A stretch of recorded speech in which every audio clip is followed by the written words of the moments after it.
todo el proceso productivo de las infraestructuras digitales actuales se puede rastrear entonces desde las minas de litio en Sudamérica hasta los yacimientos minerales como el cobalto y el coltán en África, pasando por los basureros de desechos tecnológicos en Asia.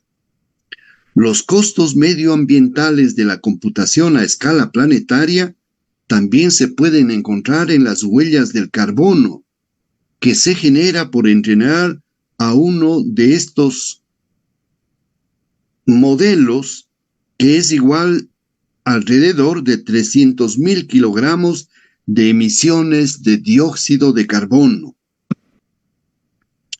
Los impactos medioambientales significativos de la inteligencia artificial nunca son totalmente admitidos ni contabilizados por el sector tecnológico, pues la opacidad de la cadena de suministro más grande para la computación en general y la inteligencia artificial en particular es parte de un modelo comercial establecido desde hace mucho tiempo para extraer valor de los bienes comunes y evitar la restitución de un daño duradero. La computación a escala planetaria se relaciona íntimamente con la geología de los medios. La computación a escala planetaria no solamente transforma los modos de comunicación, interacción y socialización de nuestras sociedades a nivel global, sino que también altera las formaciones geológicas y los ecosistemas terrestres. El día de hoy, amigas y amigos oyentes, este tema que hemos escogido con Helmut se llama el Antropoceno, una nueva era geológica. Si nos cuentas, Helmut, por favor, muy buenos días, encantados de escucharte. ¿Qué significa esta palabrita nueva de Antropoceno? ¿A qué se refiere? Yo ya he adelantado un poquito con esto de la contaminación en el mundo de las nuevas tecnologías. Por favor, Helmut, muy buenos días. Muy buenos días, Bolívar. Muchas gracias por poder estar aquí y compartir con usted. Buenos días, estimadas amigas y amigos oyentes. El antropoceno, antropos es el humano. Entonces, primera vez en la historia, nuestro planeta, sabemos, ya tiene una historia de muchos miles de millones de años. O sea, 1.000.000 de años es mucho, ¿no? Es inimaginable. Y 1.000.000.000 de años, mucho menos imaginable. Lo que recién descubrió sobre ese desarrollo de la Tierra es la gran oxidación. ¿Qué es eso? Más o menos la gran oxidación ocurrió unos 2.400 años antes. ¿Qué es eso? En ese tiempo no había plantas, no había todavía. Las primeras células se datan más o menos, creo que de 1.000.000.000 o un poco más de años. Entonces, ¿qué pasó en ese tiempo? En ese tiempo había los cianobacterias, o sea, sí había bacterias, y ellos producieron oxígeno. Y ese oxígeno comenzaba a enriquecer la vida en la Tierra y se fue a los mares. Los mares absorbieron por mucho tiempo, por incluso más de 1.000.000.000 de años, los mares absorbieron ese oxígeno, pero también trabajó algo en la atmósfera. Entonces se dice incluso la oxidación del hierro que produce el color rojo es el primer indicio de ese proceso. Donde tenemos tierras rojas, solo es posible cuando oxida, cuando ya hay oxígeno en la atmósfera. Y mira, ese pequeño o ese pequeño vistazo a la historia increíble de la Tierra va por tiempos inimaginables. Pero lo que estamos hablando hoy, el antropoceno, ocurrió en los últimos siglos. Ahora, ¿qué es? El impacto del ser humano sobre la Tierra, y el ser humano ha cambiado la faz de la Tierra para siempre. Es irrevocable. Y por esa razón llegaron alguna gente de idear ese término antropoceno, la era del humano o la era del ser humano. Y lo que estaba describiendo el Bolívar sobre la inteligencia artificial o la inteligencia automatizada, más bien dicho, porque esa inteligencia, como vemos con sus resultados, no es muy inteligente. Más bien parece que carece completamente de inteligencia, porque en toda parte donde aparece o lo que logramos conocer últimamente es una inteligencia que nos hace daño a nivel incluso global. Es muy duro porque llegamos a saber estas cosas, pero hay algo muy, muy bueno con eso. Que primero llegamos a saber estas verdades. O sea, la verdad muchas veces es cruel, como esta, pero saberlo es muy, muy bueno. Y lo que recién también está pasando en Europa, queremos destacar también los eventos con los campesinos en Europa, y se extiende la protesta de los campesinos. Yo creo o sea, no estoy tan cierto, pero creo que comenzó en Alemania y ahora están bastantes países en la Unión Europea, se han añadido a esa protesta de los campesinos, y es igual un ejemplo de una degeneración muy fuerte. El Foro Económico Mundial ha trabajado muchos años, quizás décadas, en una opción en la cual puede producir alimento en laboratorios y de forma artificial. Ya lo han logrado, ya pueden producir sándwiches, o sea, carne y todo de forma artificial, y por esa razón, ahora como próximo paso, quieren impedir a los agricultores a trabajar y producir alimentos. Y si nos imaginamos una organización mundial, global, o sea, no hay poder más grande en cierta manera que ese Foro Económico Mundial, o sea, el élite económico mundial, no solo de un continente como estábamos acostumbrados, sino una unión global de la gente más rica o potentes, han hecho eso. Lo bueno ahora es que llegamos al fin del materialismo. Eso es una muy buena noticia, porque podemos despertar, si eso termina, podemos despertar espiritualmente, Bolívar. Qué interesante. Entonces, esta conversación en esta mañana, amigas y amigos oyentes, podría tener dos fases, ¿no? Una fase materialista, dice Helmut, ¿no? Que acabamos de mencionar y que tiene que ver con la contaminación de la tierra, con la destrucción de la tierra. Estaba viendo algunos videos en la noche de ayer para compartir contigo y con nuestros amables oyentes en esta mañana, y se dice que hay tanta degradación en la naturaleza, ¿no?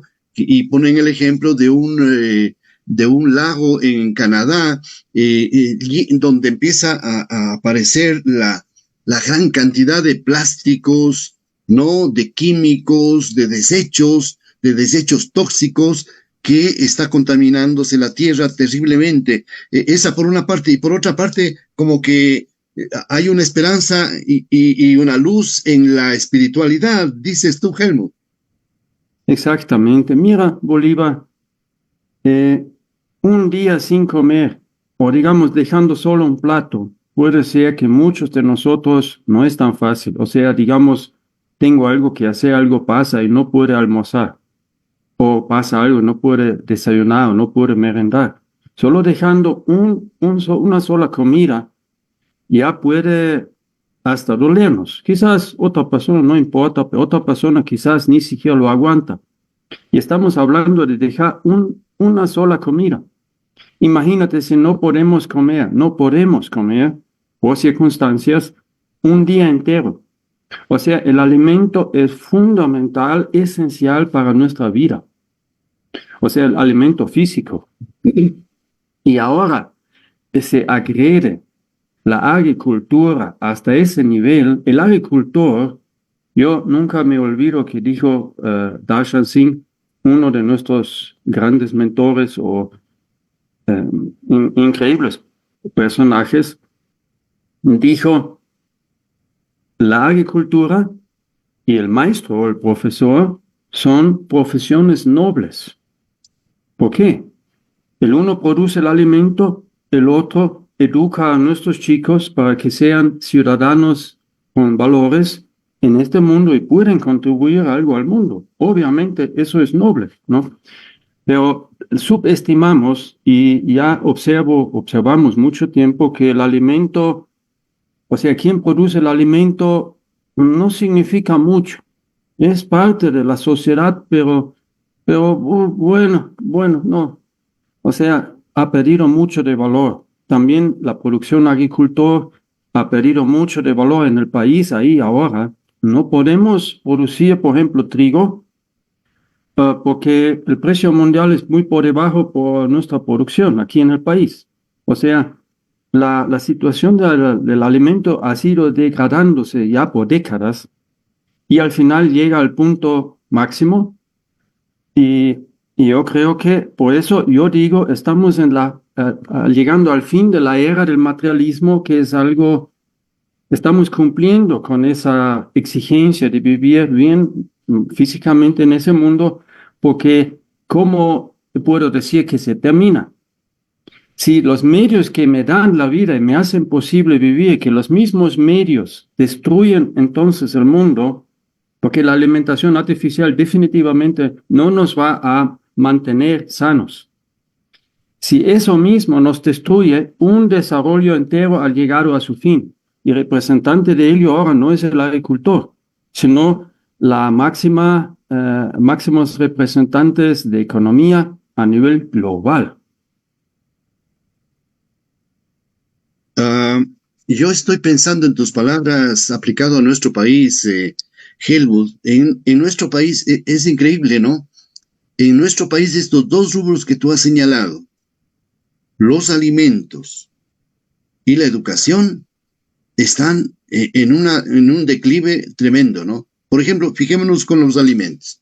Por supuesto que en este país hay alimentos para la exportación increíblemente, ¿no? En la costa ecuatoriana es una riqueza impresionante del pescado, de los productos del mar, ¿no? En la sierra igualmente hay una riqueza, y en el oriente ni se diga, ¿no? Una riqueza productiva extraordinaria. Nuestro país es un verdadero Edén, un paraíso de producción de todo tipo de alimentos y de todo tipo de productos. Sin embargo, yo diría que está tan descuidado. Por ejemplo, se puede ver en el hecho de que no se puede encontrar personas que trabajen en el campo y todo el mundo queriendo migrar, o muchísima gente queriendo migrar, por ejemplo, ¿no? Entonces el tema de los alimentos, el tema de la producción, de la agricultura, está muy maltratada, yo diría que en condiciones muy, muy graves, y lo mismo está pasando en el sector educativo. Pese a los esfuerzos y todo, la educación, el maestro muy maltratado, muy mal pagado, no tiene las mejores condiciones para desarrollar un proceso educativo que se ha descuidado por una cantidad de agentes externos que están ahí. Entonces, mirando en nuestro país, Helmut, yo creo que ahí hay un secreto, un área sensible que deberemos trabajar enormemente los ecuatorianos, teniendo esas potencialidades que tenemos para hacer de este país de una riqueza que sea utilizada por todos los seres humanos, para el bien, para el cuidado, con sustentabilidad, pero me parece que ahí hay una tarea urgente de los ecuatorianos de mirar bien esta área que acabamos de mencionar. Claro que sí. Y cómo podemos hablar de un cambio de matriz productiva, un cambio de esa matriz productiva que es la industria y el capitalismo, está cambiando enormemente. Gracias a ese cambio que sobre todo sufren los países productores industriales capitalistas, que es principalmente en el hemisferio norte, pero ese cambio llega a tal nivel ahora que otros países, incluso países hasta ahora pobres, podrían contribuir a algo significante. ¿Cómo? como tú bien dices, en reflexionar bien nuestra situación mundial. Y ahí llegamos a volver al antropoceno. O sea, si podemos orientarnos bien lo que está ocurriendo, podremos incluso contribuir algo. No necesita ya capital para ello, no necesita producción, sino vamos a tener otros valores. Lo que más vale ahora es superar las dificultades que tenemos. Han causado del norte, ellos también van a resolver, o sea, no hay opción para nada. Se sabe, las soluciones están muy flojos en general. Eso nos hace dudar de todos esos, digamos, culturas del norte. Ahora, ¿qué pasa? El antropoceno es un término, como hablamos al comienzo con el ejemplo de la gran oxidación o de la catástrofe de oxígeno. Pasa por muchísimo tiempo y hubiera necesario de hablar de algo que se llama la involución. Lo que es evolución, o sea, yo creo que muchos de nosotros sabemos qué es. Eso se desarrolla así o así. Eso es evolución.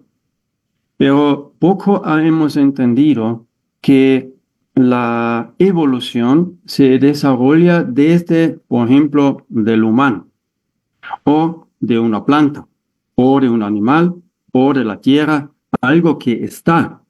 Pero cómo llega a existir el cuerpo humano, las plantas, la tierra, el cosmos, eso es tema de la involución. Y ese tema es muy fuerte y la ciencia es imposible de responder a ello. Ahí llegamos incluso al fin de la ciencia materialista o material, porque son sus límites, no puede responder a ello.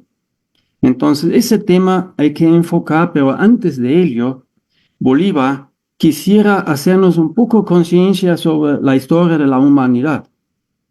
Ahora vivimos en una era en la cual, o sea, yo creo que para el mundo entero ha sido, quizás ahora no para todos es todavía, pero a un tiempo en el cual la parte religiosa es una parte fundamental de nuestra vida, nuestras religiones, la religión cristiana y otras religiones que están abasteciendo esa necesidad humana.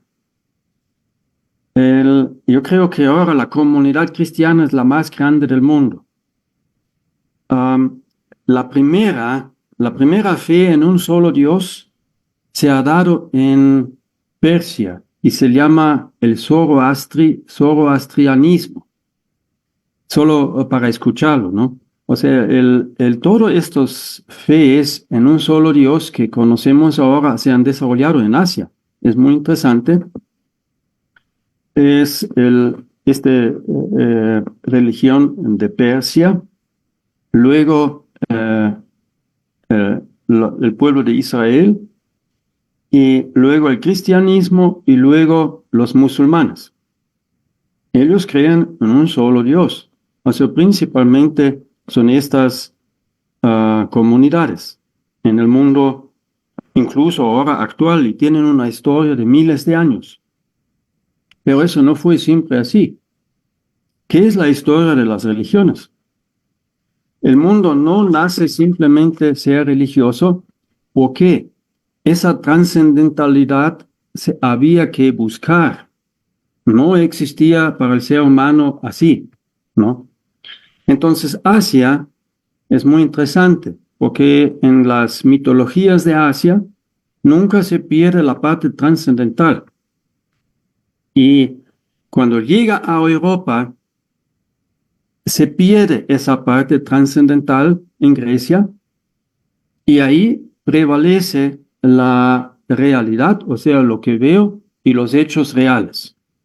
Y después la gran comunidad cristiana, por decirlo así, sale de Europa. Entonces, ¿qué comunidad cristiana sale de Europa?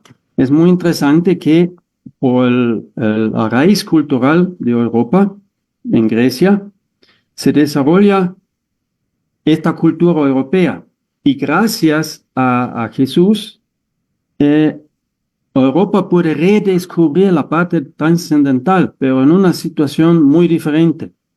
O sea, el cristianismo es un desafío especial. Bolívar.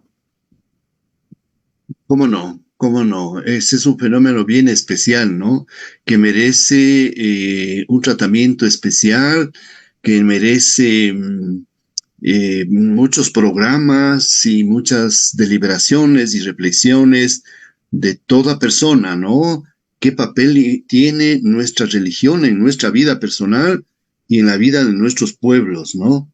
Sin embargo, ahorita para engarzar con el antropoceno, podríamos decir que esta destrucción, esta contaminación, esta influencia que ha tenido el ser humano, este impacto del ser humano sobre la naturaleza, que está agotando, ¿no?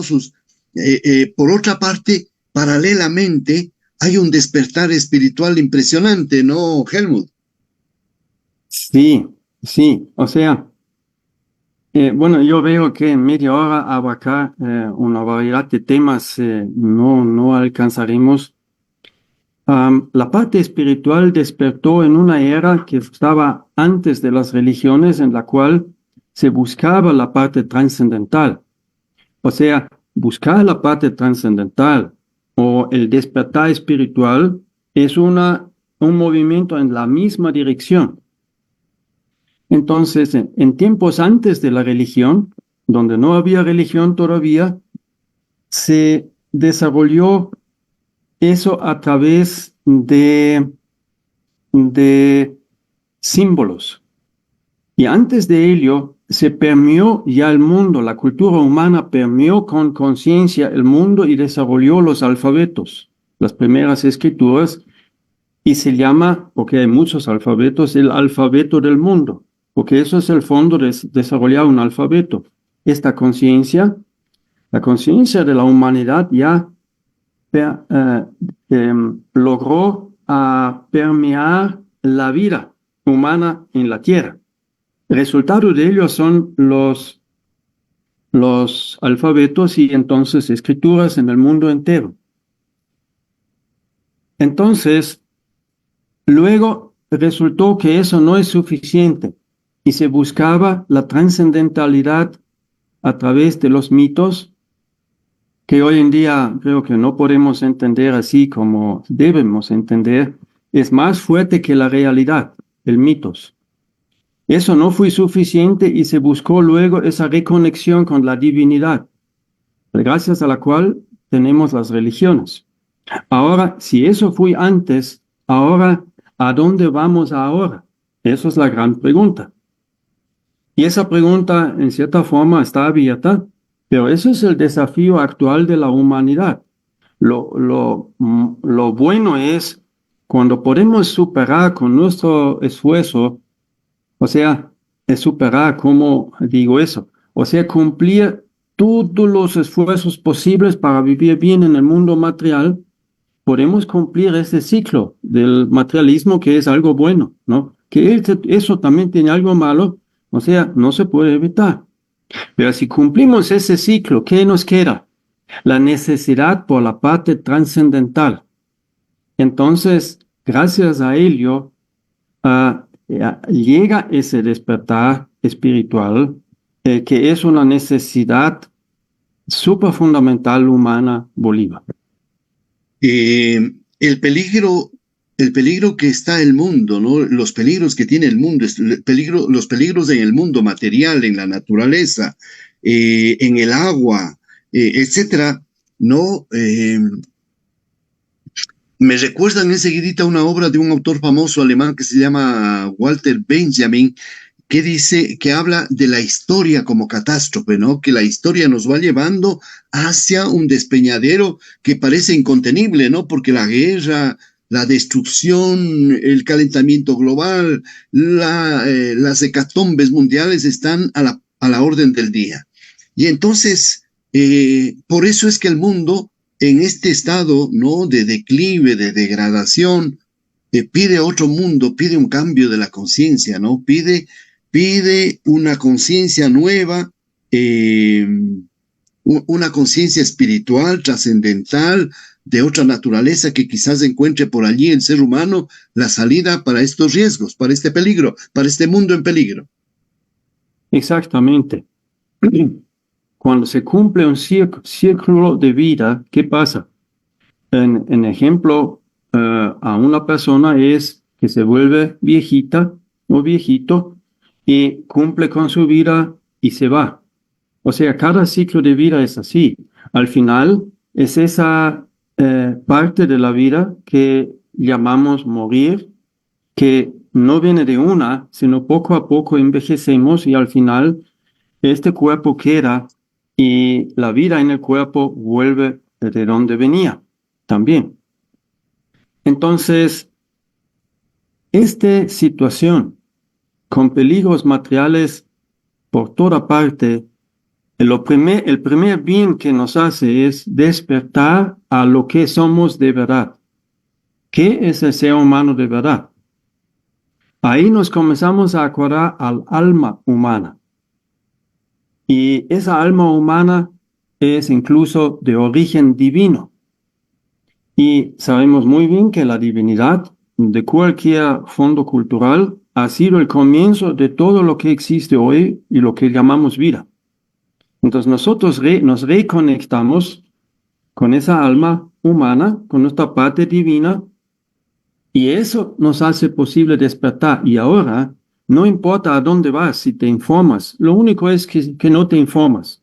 Pero ahora, si tenemos una crisis alimenticia, no necesitas saber nada, también vamos a sufrir, ¿no? Un ejemplo, o sea, de toda parte, una persona interesada en lo que ocurre en el mundo ve, y es obvio, hay peligros.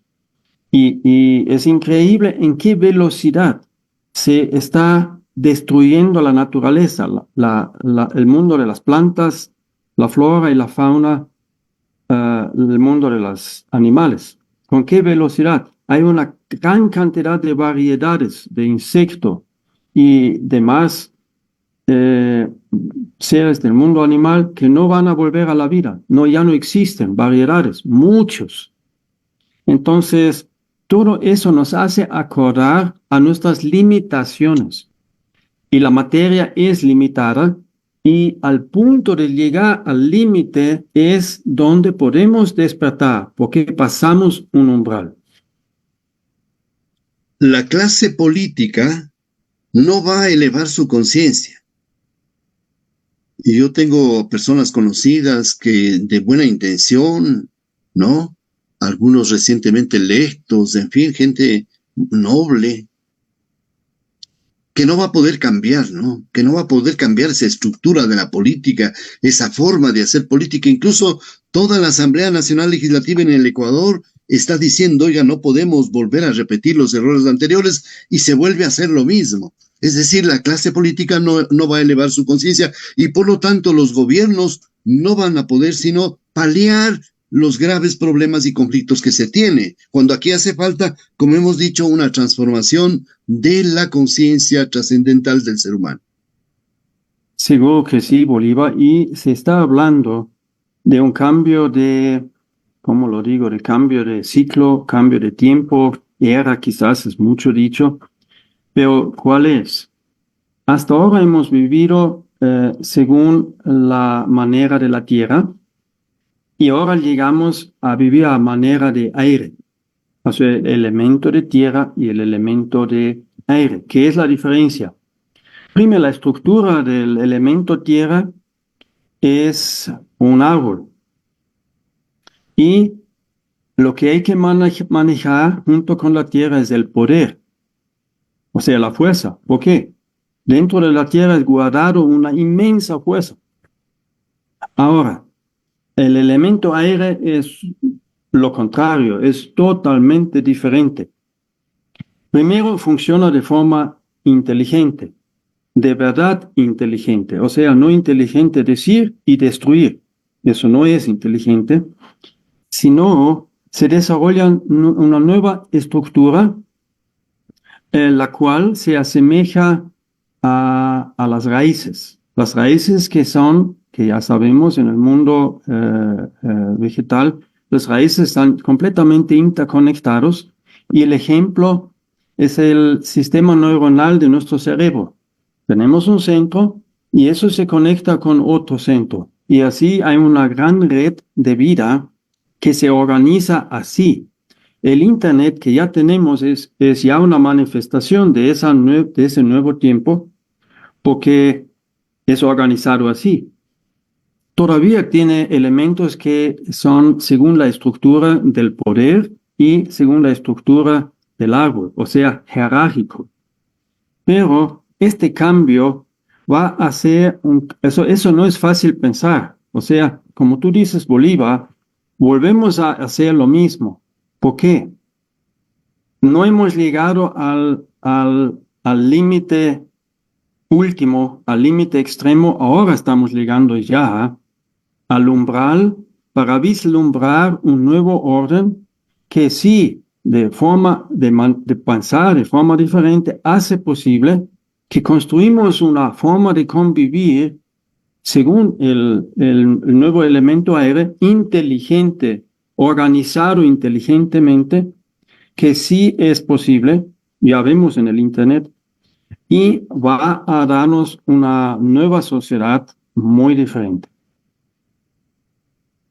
Debemos cerrar esta entrevista, este diálogo, Helmut, diciendo que efectivamente hace falta un nuevo orden en la mente, en el corazón, en el espíritu, este nuevo orden internacional en el campo de, me parece a mí, en el campo de la sensibilidad, de las percepciones, ¿no? Tiene que ver con lo psicológico, tiene que ver con lo psicológico y social, con la psicología social, con la sensibilidad humana. Entonces, este cambio fundamental en la vida es lo que está en juego y nos parece que por ahí va un poco la esperanza, la expectativa de que podamos encontrar este cambio del cual estamos hablando. Ojalá sea posible desarrollar este foro que estamos planteando, Helmut, ¿no? Es un llamado precisamente a las organizaciones, a las personas que trabajan en este ámbito, ¿no?